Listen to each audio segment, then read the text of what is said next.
So I provide Battalion 6 and communications.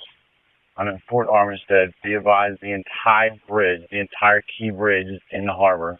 Well, there are a lot of people out there today pretending to be shipping experts and bridge experts and things like that, but I'm not one. So I figured we should probably talk to someone who actually knows what he's talking about. Oliver Lane, Breitbart News, London editor. Okay, Oliver, you were actually awake, which is weird. I guess it's probably because you're not in the United States of America. You were awake when all this was going on. What happened? What did you see? The floor is yours. Take us to it. Well, it was a pretty lively morning this morning. Obviously, I have the time zone advantage over you guys, but it was about 1:30 Eastern this morning where we saw the ship, the MV Darby, which collided with the bridge of Baltimore. Now, the exact link of events that brought us to this point is pretty remarkable. It's very unusual. You have this very large ship, which was leaving the port of Baltimore about an hour after it left the side. It lost power for very briefly, about 4 minutes before the collision took place. This is perfectly evident if you look at the video footage that we fortunately have, and I can see you've got it on screen now. This is from the live 24-hour webcam that they have at the mouth of the harbour. And just 4 minutes before the ship strikes the bridge, there we go, power loss 1.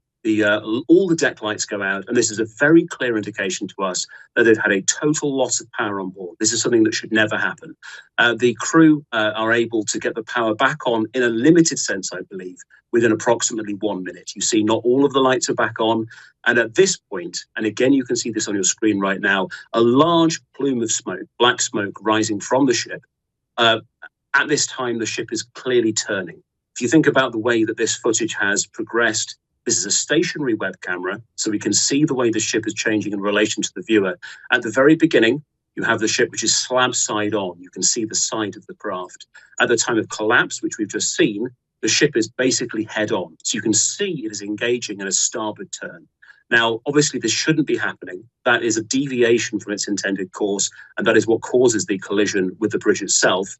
But this is happening after the loss of power, and of course during the restoration, and while you have this smoke rising from the chimney. Now, early reports this morning from several news outlets, I believe erroneously, suggested that the ship had actually set on fire in the moments before it hit the bridge.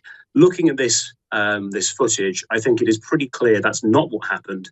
That large plume of smoke leaving the ship is actually its very large diesel engine being put into full speed. And I imagine that would be full speed astern, trying to claw back some of that speed as it races towards the bridge, and they can tell that there's a collision imminent.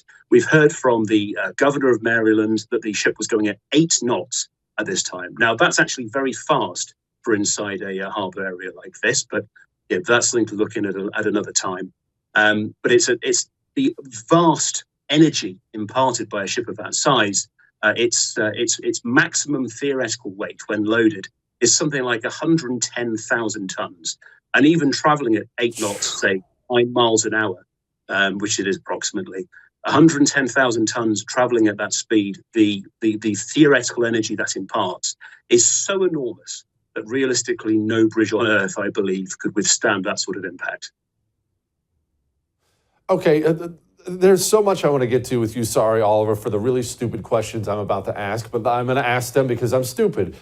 You said the power loss should never happen. That was one of the first questions I had. Everyone could watch the lights go out and everyone can see that there's a power loss. But even my son, my youngest son, on the way to school today, he asked me, Dad, how's there not a backup? So what, just the lights go out, just like we're at the house? There's a power outage during a storm, and now I can't control the 100,000-ton ship? How could something like that happen? There aren't backups?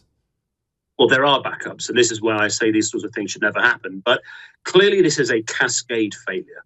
It's what people who do disaster preparedness call Swiss cheese theory.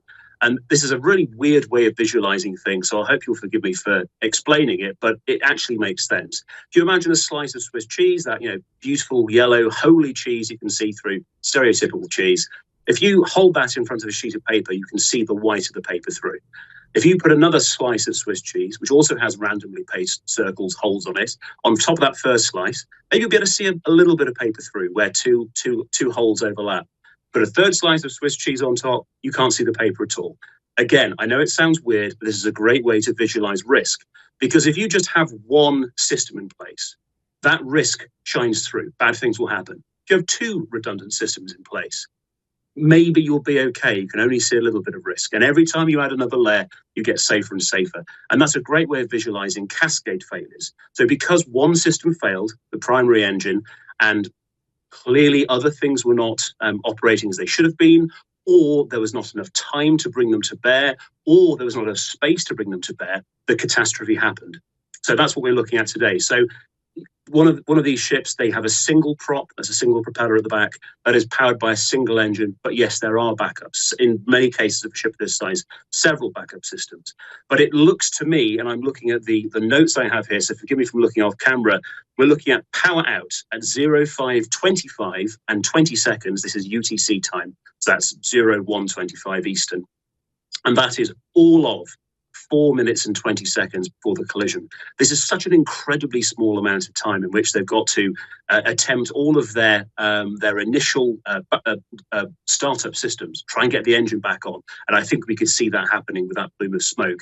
And if that fails, and they've got to get down to the machinery space, the tiller flat, try and get manual control over the rudder, the amount of time involved at this time in the morning, it's so small. Now, thinking about this very small amount of time involved, I think a really, really interesting thing to look at is what we heard from the mayor and the governor and the chief of police this afternoon from Baltimore, which is that it was actually possible for the ship to make a distress call, a mayday call to shore, and for the city government to close the bridge. So if you look at this footage, the live footage we were looking at earlier on, when it was nighttime, you can see the ship approaching and then the bridge comes down. If you go back 5-10 minutes, you can see there's a lot of traffic. In fact, you can see it right now. You can see there's a lot of traffic crossing the bridge, 18-wheelers, private cars. Okay, it's 1 a.m. in the morning. It's not heavy traffic, but you can see the vehicles going. But as the ship gets closer and closer, suddenly there's no more traffic crossing. The city had time to change the lights or put up the bridge closed signs. And what does that involve? That involves the men on the bridge, the men on the bridge of the ship, the men in control of that cargo ship, realizing they have a problem, realizing they're going to hit the bridge, radioing ashore. So the person inside the office at the Harbour Authority being next to the radio, he then receives the message and gets in contact with the city authorities to close the bridge. And by my reckoning, looking at approximately how long they had to do that, I think we're looking at 1.5 minutes to 2 minutes to close the bridge. It was that close, and that is incredible. Yeah.